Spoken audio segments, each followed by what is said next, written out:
minute warning.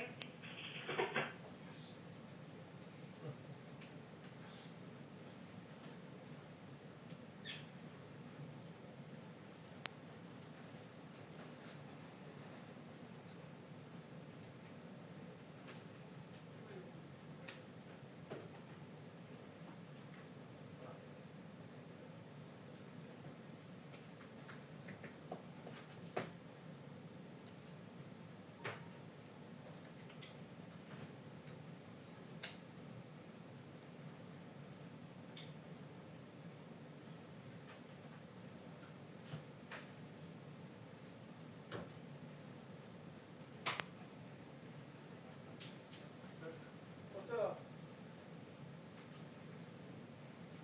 Hi, Jeff. How are you? Good, how are you? Wonderful. Good to see that. Everyone wants to see you guys.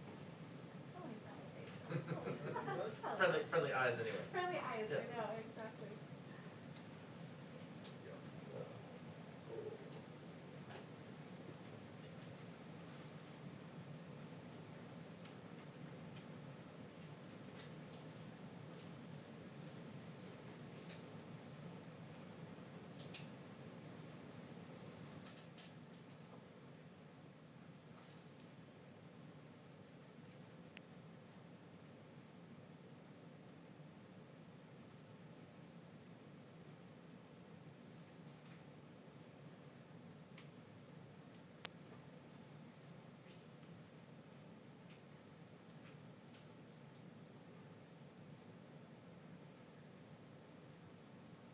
Ready, Doug? Ready. Let's do something. Big sheet.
Here we go.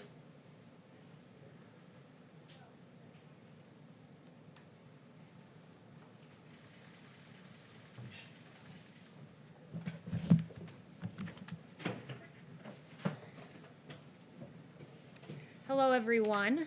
President Trump will participate in a roundtable to hear stories of families positively impacted by law enforcement that will be taking place shortly after this briefing concludes. The President stands with our police officers, our men and women across this country who valiantly patrol our streets and protect our citizenry. This President stands on the side of law and order to secure peace in our streets. That has always been his priority and remains so today. Tragically, this weekend we saw a devastating ambush attack against brave law enforcement officers in McAllen, Texas. Officer Edelmiro Garza Jr., who was 45 years old, and Officer Ismael Chavez, who was 39 years old. And while responding to a domestic disturbance call, Officers Garza and Chavez arrived on scene to protect the people that they serve. They were met with gunfire. They were ambushed by a violent and dangerous suspect who horrifically shot before they even drew their weapon or had a chance to call for backup. We honor the lives and the service of Officer Garza and Officer Chavez. This President will always stand on the side of law enforcement and the heroes who protect and serve. And with that, I'll take questions. Ouija. Hey, Kayleigh, thanks so much. No problem. As the number of cases and fatalities continues to break records, in the most recent interview President Trump did, he said, we are going to be in really good shape in the next 2 to 4 weeks. Can you share what evidence he's using to draw that conclusion? And what is the administration going to do differently in the next 2 to 4 weeks to stop the spread? So the one thing I would note is that when you look at the mortality rate, we're seeing that our efforts here at the federal government have been working. And to give you an example of that, when you look at New York and New Jersey, there were 21 deaths for every 1,000 cases, 20 deaths for every 1,000 cases in the case of New Jersey. Those were the ratios we were seeing just a few months ago. Now New York and New Jersey are down 1.7 per 1,000 and 1.8 per 1,000 respectively. And moving beyond New York and New Jersey, we're seeing in Florida, for example, though they have 12 cases for every 1,000, it is 0.2 mortality for every 1,000 cases. In Arizona, 0.3 deaths for every 1,000 cases. So we are seeing that our therapeutics are working, that dexamethasone and convalescent plasma and remdesivir are working, and that's something good, and it's something that the President takes note of. But 2 to 4 weeks is such a short time period. I mean, what specifically are you doing to stop the spread?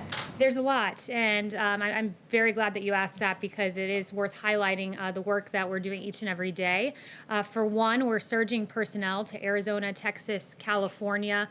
We already have people working in Florida, surging remdesivir to states that are seeing rising case numbers.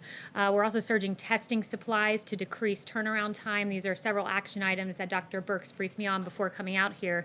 The White House will be going to several states this week, Dr. Birx in particular, to Louisiana, Mississippi, Alabama, Georgia, South Carolina. We've sent 19 HHS teams to metroplexes, 8 more coming this week. So we are aggressively on the ground reacting to this virus, and we're encouraged to see the declining mortality compared to a few months ago. Jim, I haven't seen you in a few weeks. Yeah. Glad you're back. Thanks. Kayleigh, why is the White House trashing Dr. Fauci and sending out opposition research like memos to reporters? The President has gone off on anonymous sources in the past. Why not have the guts to trash Dr. Fauci with your own names? So President Trump, I'll refer you back, there's no opposition research being dumped to reporters. We were asked a very specific question by the Washington Post, and that question was, President Trump noted that Dr. Fauci had made some mistakes, and we provided a direct answer to what was a direct question. Hasn't the President made mistakes? He suggested at one point that Americans inject themselves with disinfectants, that sort of thing. Why not send out these notes to reporters about what Dr. Fauci said in the past with your names on it? They were sent out by a White House official. The President has said he doesn't trust anonymous sources, and yet you were sending out these notes to reporters anonymously. Look, I would note that in terms of the President and his record on coronavirus, he stands by the actions and the steps he's taken in this historic response. You have Dr. Fauci, who said that the record of this President is impressive. I can't imagine that under any circumstance that anybody could be doing more, and those are the words of Dr. Fauci. We provided a direct response to a direct question, and that's about it. And to the notion that there's opposition research and that there's Fauci versus the President couldn't be further from the truth. Dr. Fauci and the the president have always had a very good working relationship. Just a separate subject very quickly. Does the president or the administration plan to make it very clear to the Russian Federation that there should not be bounties placed on the heads of American soldiers serving in Afghanistan? We make that clear each and every day to every country around the world that this president will always stand by our law enforcement. No one's been tougher on Russia. Not law enforcement, I'm talking about military soldiers, U.S. yes, forces of course, overseas. that's what I'm saying, our U.S. Not forces. just any country, the Russians. Will you tell and the every Kremlin country, and but what President you're Putin getting at- not to put bounties on the heads of American What soldiers? you're getting at, of course, we tell each and every country that, but what you're getting at is uncorroborated intelligence, and you're treating it as if it were true. To this day, there are varying views on the Russian bounty intelligence. DOD, NSC, and the ODNI all pointing that out. You know, I'm not going to answer a question based on unverified intelligence, but rest assured, every country in this world is put on notice that bounties on the heads of U.S. troops is unacceptable, and this president will stand for U.S. troops at home and Including abroad. Russia. Yes. Thank you, Kayleigh. Another, you mentioned a quote from Dr. Fauci, another quote from him. When you compare us to other countries, I don't think you can say we're doing great. Is there any reaction to that from the White House? When you compare us to other countries, we have the most testing in the world. When you compare us to other countries on case fatality rate, other industrialized nations, we're very low and beating most countries, if not all, in Europe. So we're doing a lot on the world stage, a lot right. Noted that we were supposed to have a ventilator shortage, and as it turned out, the U.S. actually sent ventilators all around the world. So the U.S. response has been historic, and by several metrics, including the three I just mentioned, we're beating the rest of the world. Anthony Kristen. Fauci, Thank you, Kayleigh. Could you just clarify the scope of Roger Stone's clemency? A federal judge is asking for this. Does it only apply to prison time, or does it also include the 2-year period of supervised release? I don't have the exact details for you on that, but I can follow up. What I will say is that the Roger Stone clemency was a very important moment for justice in this country. You had a completely bogus Russia witch hunt that found nothing, and in order to justify the waste of taxpayer dollars, you had Robert Mueller charging people with process crimes, and it's really curious to me that with Roger Stone, you know, he's charged of false statements, but McCabe was charged of false statements, lying to federal investigators.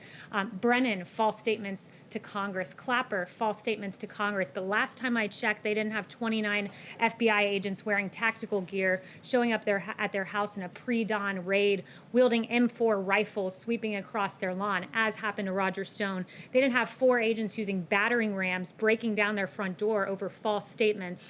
And they didn't have helicopters hovering over their houses and 2 police boats that roared up. Instead, McCabe and Clapper and Brennan and these guys are given lucrative contracts, books, contributorships. So there are really 2 standards of justice in this country, as Adam Schiff noted. Fortunately, he doesn't have the facts to back up the way he meant that term. Mario? One more question, Yes, if I Kristen. could. The president retweeted something this morning implying that he believes that he retweeted something saying that the CDC is lying about the coronavirus in order to hurt his chances of getting reelected. Does the president believe that the CDC is lying about COVID-19? The president, with his intent in that retweet, expresses displeasure with the CDC, some rogue individuals leaking guidelines prematurely.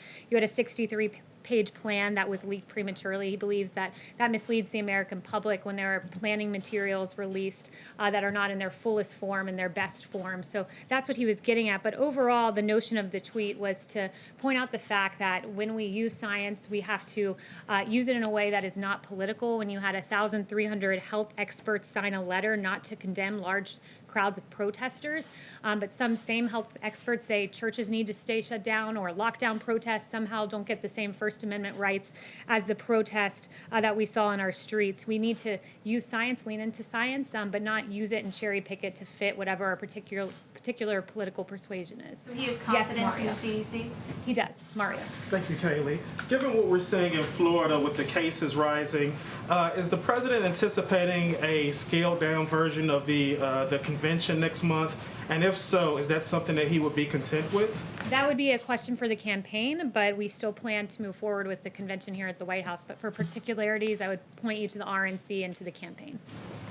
Yes, Just to Steve. close the loop on Dr. Fauci, does the president still appreciate the advice that he gets from him? Certainly. Dr. Fauci is one of many on the task force who provides advice. And I would note, Dr. Fauci is an epidemiologist, an infectious disease expert, and he provides his opinion there. You also have other experts like Dr. McCann's Katz, who are behavioral health experts who provide opinions about the holistic health of the child, and she's been a voice for reopening schools and the damage long-term lockdowns can do. You have Dr. Mustafa Salawi, who's working on the vaccines. So there are a number of scientists who are experts in various issues and various specialties, but the president takes the full opinions of the task force and the varying opinions sometimes and moves forward in a way he thinks is best for this country, like he did with the China travel ban. Secondly, Kayleigh, the travel ban with Canada expires in about a week. Is that going to be extended? Or are you talking with Canada about that?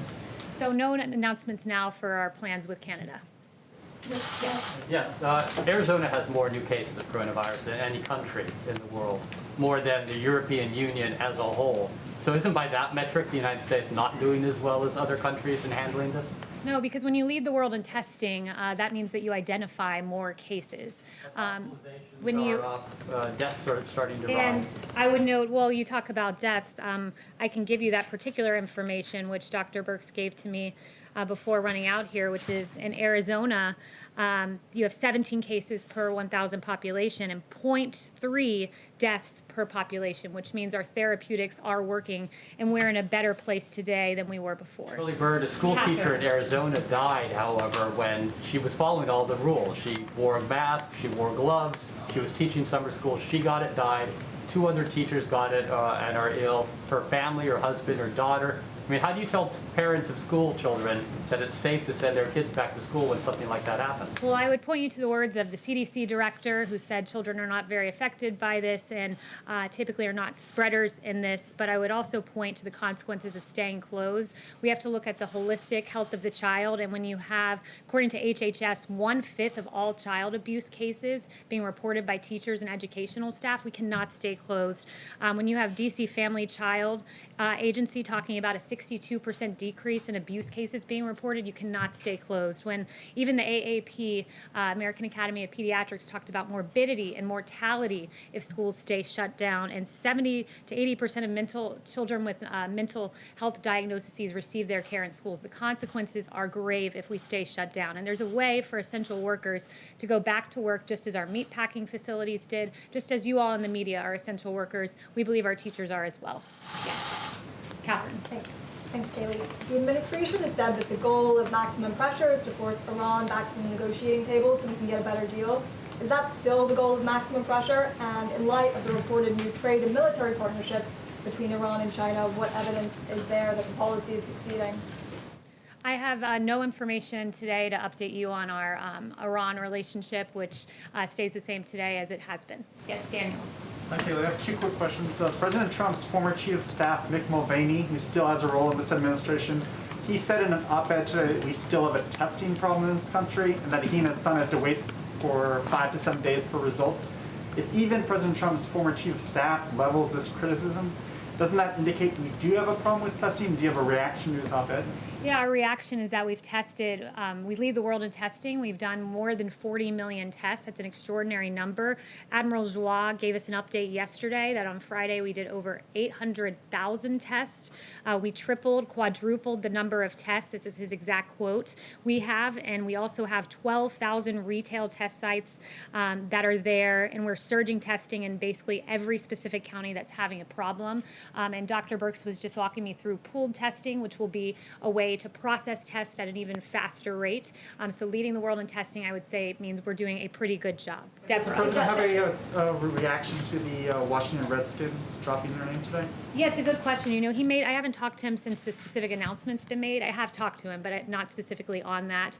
But last week, his tweet made it clear that these teams name their teams out of strength, not weakness. And he talked about the Washington Redskins and Cleveland Indians looking at changing their their names, and he says that he believes that the Native American community would be very angry at this, and he does have polling to back him up. There was a Washington Post poll from a few years ago that 90% of Native Americans say they're not offended by the name. It is reflective of a 2004 poll, and the Washington Post notes that many of these Native Americans voiced admiration for the team name, like Barbara Bruce, who said, "I'm proud of being Native American and of the Redskins. I'm not ashamed of that at all. I like that name."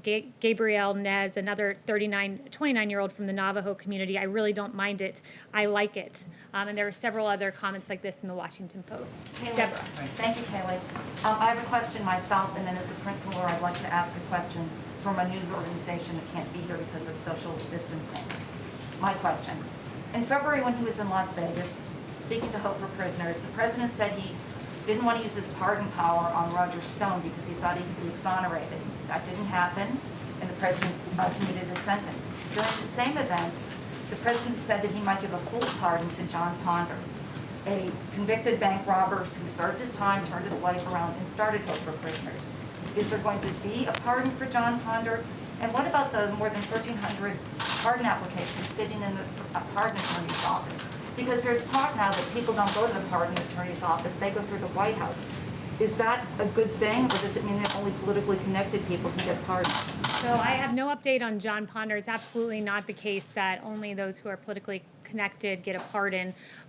This president is the president of criminal justice reform. This president did the First Step Act. This president has fought for those who are given unduly harsh sentences more than any Democrat who liked to talk about it but never actually did it. And in fact, when you compare the pardoning record of this president with past presidents, it's quite striking that this president's given 36 pardons and commutations. President Obama gave 1,927. And when you look at the nature of some of the pardons given, let's say under President Clinton, you talk about politically connected pardons. We can't get more politically connected with pardons than pardoning your brother, Roger Clinton, as President Clinton did. Susan McDougal, one of your associates who was pardoned for her role in Whitewater. Mark Rich, who gave $450,000 to the Clinton Library, or at least his wife did, donated $1 million to Democrat campaigns, and then he gets a pardon from President Clinton. And notably, a lot of these pardons were when he was going out the door. So this president's used it sparingly and instead focused on criminal justice reform, helping those, helping to rectify racial disparities in our sentencing. And Clinton and Obama appears did a whole lot of pardoning, and in some cases politically motivated, it seems, but didn't do a whole lot to help the innocent people who have served their time and been given unduly harsh sentences. I have a follow-up for someone who asked me to ask a question because of social distancing. This is from Jackson Richmond of the Jewish News Syndicate. What's the president's stance on Israel planning to apply sovereignty to parts of the West Bank and to Democrats? From Nancy Pelosi to AOC, who warned that such a move would undermine U.S. national security and the U.S.-Israel alliance. So I have no update today on the current status, but just other than the president has been a strong supporter of Israel. Chris. Thanks, Kayleigh. We're coming up on the 3-year anniversary of the president tweeting he banned transgender people from the military in any capacity, which led to the policy currently in place. Last week, a group of 116 lawmakers led by Congresswoman Del Bene wrote the administration urging them to lift the policy. Would the president reconsider the policy? I haven't talked to him about that specific policy, but this president is proud that in 2019, we launched a global initiative to end the criminalization of homosexuality throughout the world. He has a great record when it comes to the LGBT community. The Trump administration eased a ban on blood donations from gay and bisexual men, and he launched a plan to end the AIDS epidemic by 2030. So we're very proud of our achievements. The ban on transgender people in the military is still in place. We have a Supreme Court ruling that anti-trans discrimination is a form of sex discrimination. We have an estimated 14,700 people in the military who identify as transgender. We have a poll showing upwards of 70% of Americans support transgender service.